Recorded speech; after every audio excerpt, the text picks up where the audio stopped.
Udah mulai recording ya, Pak? Oke. Assalamualaikum, Pak Abror. Waalaikumsalam Bu Rina.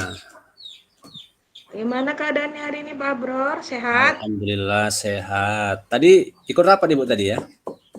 Ikut, Pak. Alhamdulillah ikut mengikuti rapatnya. Iya, rapatnya tadi kan banyak itu guru-guru yang memberikan pandangan tentang permasalahan pembelajaran murid-murid di kelas itu.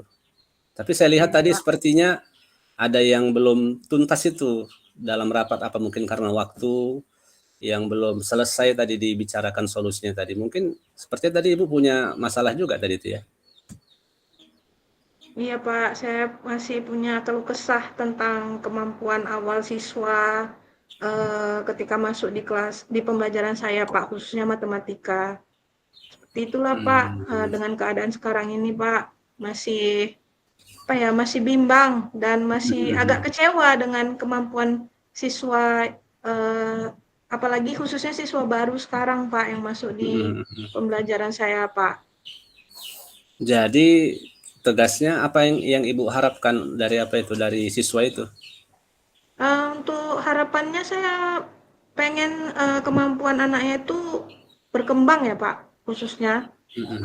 Tidak muluk-muluk lah, ada perubahan kecil dari siswanya untuk menjadi atau memiliki kemampuan yang lebih baik setelah masuk di kelas saya itu menjadi apa ya, tujuan dari pembelajaran saya nanti, Pak.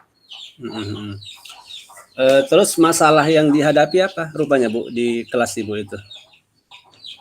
Khususnya kalau pembelajaran matematika sekarang ini, Pak, siswa-siswi saya masih kesulitan dengan kemampuan dasar, khususnya berhitung ya, Pak. Mulai dari menjumlahkan, mengurangkan, perkalian, pembagian itu masih banyak yang kagok gitu, Pak. Padahal harusnya itu kan memang materi esensial yang harus dikuasai dari SD, tapi setelah masuk ke SMP dan di tes sedikit tentang materi kelas SD atau tingkatan SD masih tidak cakap dengan kemampuannya. Jadi menurut saya tidak gagal si guru SD-nya, tapi mungkin kita bisa menilik keadaan anaknya juga sehingga kita tidak mendiskriminasi keadaan SD dari asalnya mereka. Itulah, Pak. Oh gitu. Berarti memang kondisinya mereka belum punya apa namanya kesiapan lah Bu ya untuk menguasai konsep-konsep dasar matematika. Jadinya apa namanya mengurangi atau menghambat lah gitu Bu ya. Aturannya mereka Iya, sudah sampai pada tahapan yang lanjutan, jadinya mereka harus diingatkan lagi dengan pembelajaran tentang masa SD-nya itu.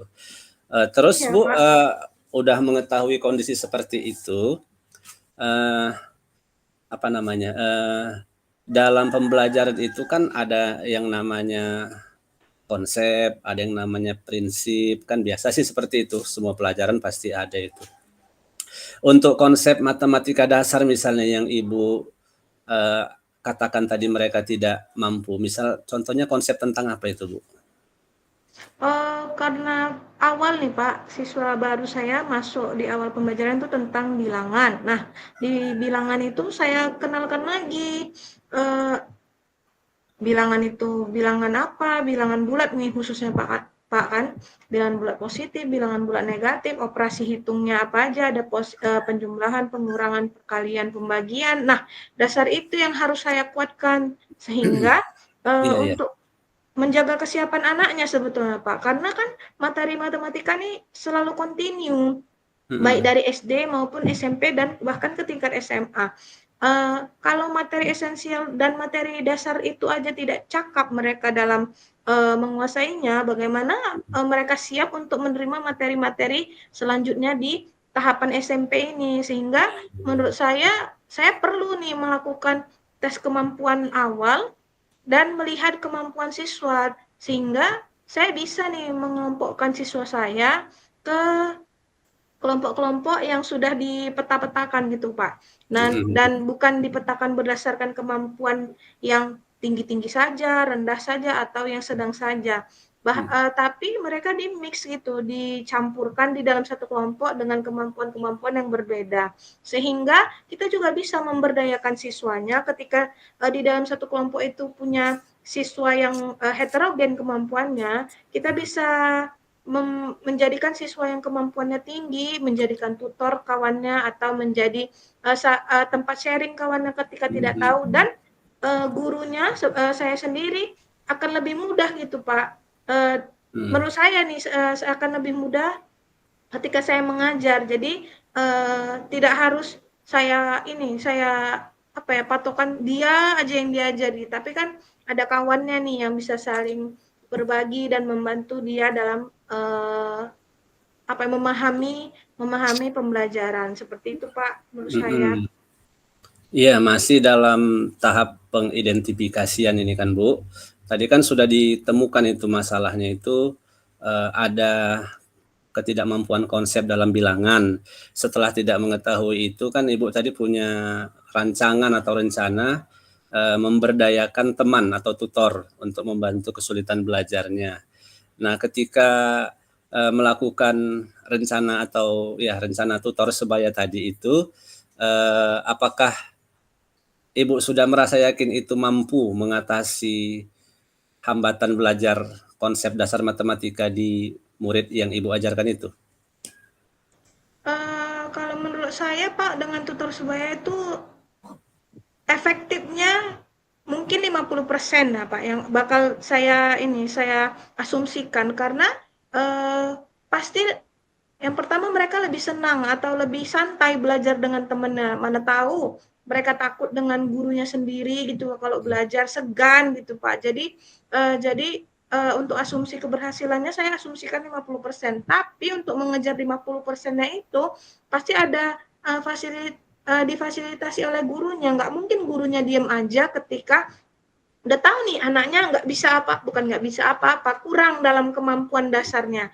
Sehingga saya pun bisa sebagai guru introspeksi, saya mau ngapain nih supaya anak ini bisa gitu, bisa paling tidak mengembangkan kemampuan dasarnya, tidak stuck di bawah saja ketinggalan sama ke temannya. Udah di treatment nih dengan tutor sebaya. Kalaupun itu susah atau kurang perkembangannya, kan kita bisa bertanya kepada anak yang kurang dalam kemampuan awalnya itu, kamu sudah sampai mana bisanya? Coba ibu tes yang ini. Bisa nggak kamu ngerjakan ini? Kalau tidak bisa, ya kita sebagai guru mau tidak mau nih Pak jadinya meluangkan waktu untuk mengajarkan kembali apa materi yang sudah diberikan nih di SD sebagai pengulangan. Nah, kita buat perjanjian dong kepada siswa kita sendiri yang memang kemampuannya kurang gitu Pak, karena itu memang hal dasar yang harus dimiliki. Contohnya seperti penerapan saya tahun yang lalu waktu semester 1. Saya memberi kesempatan anak itu belajar penjumlahan, pengurangan, perkalian, dan pembagian dasar. Saya minta 1 bulan coba kita tes dulu tentang materi awal ini. Kalau kita semuanya, dan ada khususnya siswa-siswa itu yang sudah kita ketahui kemampuannya rendah, tidak berkembang, baru kita tanya lagi, mengapa kamu tidak ada perkembangan dari ini? Kurangkah kamu belajar, atau miss yang susah kamu pahami ketika mengajar? Kita boleh sharing ke anaknya. Seperti itu Pak, menurut saya. Kalau untuk asumsi keberhasilan, saya bisa mengasumsikan 50% ketika sudah menetapkan tutor sebaya. Tapi untuk mengembangkannya pasti gurunya juga membantu dan membimbing siswa yang kurang, dibantu dengan teman-temannya juga. Oke, baik Bu. Jadi tadi saya udah nangkap beberapa poin itu, bahwa penggunaan tutor sebaya itu diasumsikan tadi Ibu katakan kan 50% efektif untuk membantu mengatasi hambatan belajar tentang konsep dasar matematika. Istilah Ibu tadi kan menggunakan namanya treatment ya, penanganan. Kemudian tadi juga sudah tergambar ada namanya tes yang digunakan untuk memastikan apakah ada perkembangan atau tidak ada perkembangan terhadap peserta didik itu. Nah, ini terkait rencana aksi ini Bu, rencana aksi terkait masalah kita sudah identifikasi. Kemudian rencana aksi tadi memang sudah tergambar sih. Cuman apa kira-kira penegasan yang ingin Ibu sampaikan dari rencana aksi terkait dengan hambatan peserta didik tadi? Ya, mungkin saya sudah mengkonsepsi itu Pak untuk rencana aksi saya ke depan ketika awal pembelajaran nanti di khususnya kelas 7 ya Pak, melakukan tes dulu, tes kemampuan dasar matematikanya, tidak usah banyak pertanyaannya, cukup menjadi sampel kalau anak itu punya kemampuan dasar matematika yang bagus atau kurang atau sedang gitu Pak. Saya rencananya mau buat 5 sampai 8 soal yang memang jadi perwakilan setiap materinya mengenai bilangan bulat positif negatif, penjumlahan pengurangan, perkalian pembagian, apalagi pecahan. Nah, itu sebagai dasar dari kemampuan tes kemampuan anaknya. Nah, setelah tes itu kan kita bisa lihat ada anak yang menjawabnya jelas langsung selesai, ada yang pakai jalan, ada yang cuma tulisan hanya sekedar jawaban tapi dia nggak tahu jalannya. Nah, dari situ kita bisa mengidentifikasi dengan nilai yang diperolehnya juga melihat kemampuan anaknya. Dan kita kategorikan nih Pak, saya akan mengkategorikan ketiga kategori yang baik sedang, rendah, sedang, dan tinggi.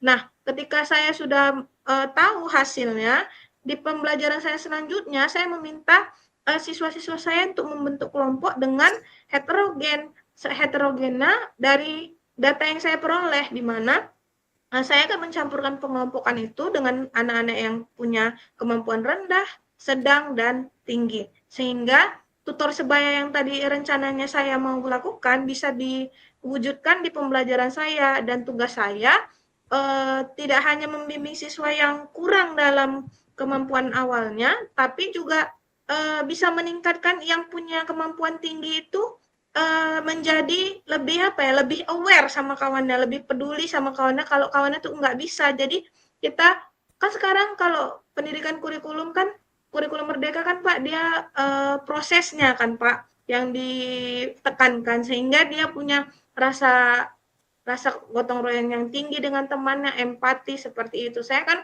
menyelipkan untuk profil pelajar Pancasilanya seperti itu, mandiri boleh, tapi peduli dengan kawan juga boleh, sehingga terjalin kerjasama dan relasi yang baik antar teman, meskipun dia dengan kemampuan-kemampuan yang berbeda. Rencananya saya akan melakukan seperti itu, Pak, di kedepannya. Oke, baik, sudah semakin tergambar sebetulnya Bu dari masalah yang dihadapi, kemudian dari diskusi kita ini, coaching kita ini, ada tadi gambaran tentang upaya perbaikan yang sebetulnya bisa dilakukan oleh guru itu sendiri, oleh ibu sendiri dari pengalaman atau praktik pembelajaran selama ini. Tadi saya mencatat misalnya rencana untuk melakukan tes ya Bu ya, tes dasar. Sampelnya itu 5 sampai 8 soal tentang bilangan bulat positif negatif. Tadi juga Ibu tadi sudah menyampaikan itu adanya namanya kelompok heterogen berdasarkan hasil tes yang diberikan dan harapan bahwa pembelajaran matematika ini juga memberikan kepedulian, bukan hanya mandiri tapi peduli dengan yang lain. Ini sudah Bu ya, sudah menunjukkan bahwa rencana aksi yang akan Ibu lakukan seperti itu. Nah, tinggal lagi bagaimana tanggung jawabnya. Nah, terkait tanggung jawab ini yang ingin saya ketahui lebih lanjut itu adalah apa kira-kira langkah konkret yang akan Ibu ambil untuk menyesuaikan? Ya boleh jadi diungkapkan lagi tentang tutor sebaya tadi.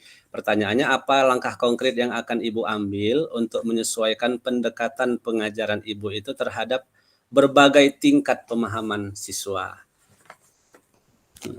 Baik Pak, kalau untuk langkah konkretnya sama sih Pak. Kita punya materi yang sama, tapi kita bisa melakukan pembelajaran berdiferensiasi yang sudah kita lakukan. Kita bisa memberikan tingkat kemampuan berdasarkan konten-konten yang kita muat, sehingga anak yang kemampuannya rendah itu tidak merasa, duh susah kali nih soalnya, kok kayak mana, aku nyontek lah, jadi dia nggak langsung nyerah gitu Pak. Jadi dia setelah kita lakukan tes itu kan kita punya hasilnya, sehingga kita bisa membuat materi yang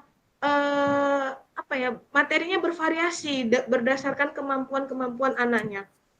Sehingga bukan itu saja yang jadi konsentrasinya, bukan hanya materinya yang bervariasi, tapi untuk meningkatkan kemampuan anaknya juga bervariasi, sehingga dari yang kemampuannya sedang untuk melompat ke kemampuan yang tinggi itu pasti bakal sulit faktanya. Kalau kita fasilitasi dengan konten-konten atau materi yang berbeda kemampuannya, dia akan naik step per step, sehingga yang di bawah bisa mengejar yang tengah, yang sedang bisa hampir menyamai yang tinggi bisa naik lagi ke step selanjutnya. Dia bisa lebih tinggi kemampuannya, sehingga tutor sebaya itu digunakan. Dari yang tinggi itu kan dia sudah bisa nih yang tinggi, pasti dia nggak mungkin nggak bisa mengajarkan kepada temannya yang kemampuan rendah. Dengan begitu belajar matematika tidak hanya mengejar nilai kalau saya,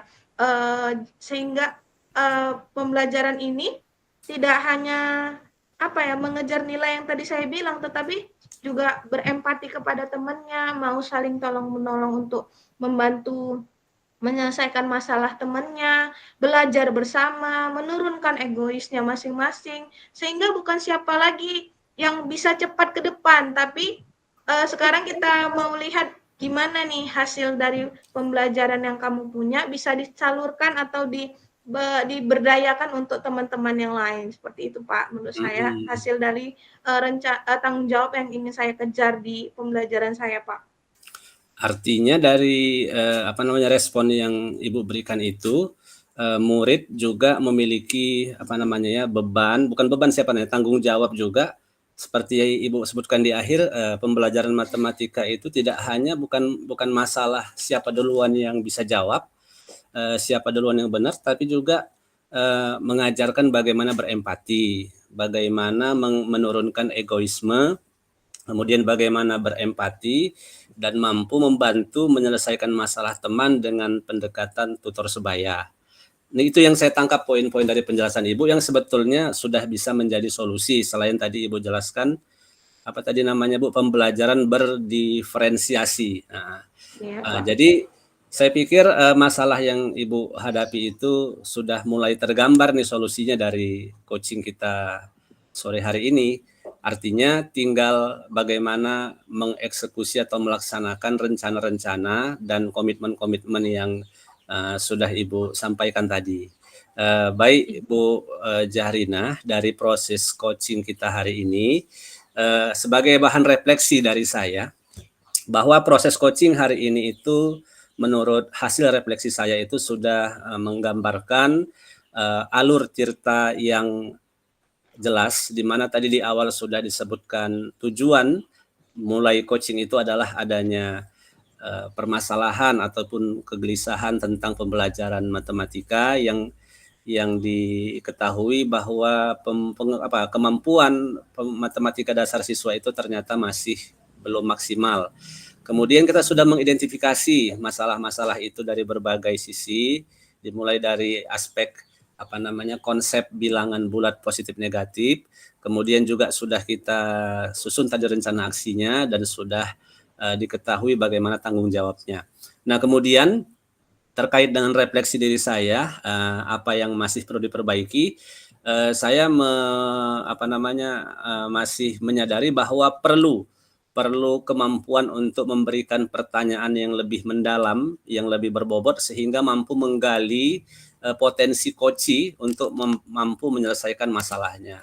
Kemudian apa saja yang bisa saya lakukan agar kondisi presence, kehadiran penuh sebelum dan saat melakukan coaching. Dalam hal ini saya berusaha terus menyadari bahwa proses coaching itu sesungguhnya upaya dari memberikan bantuan kepada rekan sesama guru dalam hal solusi yang diperlukan, dan solusi itu tentunya bukan dari coach tetapi dari coachee. Nah, apa saja yang dapat saya lakukan untuk memperbaiki atau meningkatkannya?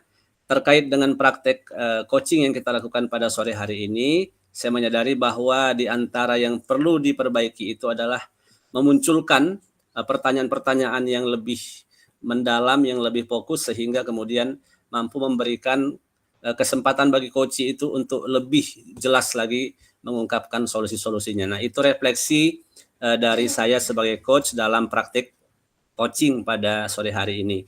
Selanjutnya kepada Ibu Zahrina, dipersilakan untuk memberikan umpan balik dari kegiatan coaching kita sore hari ini. Terima kasih Pak Bror.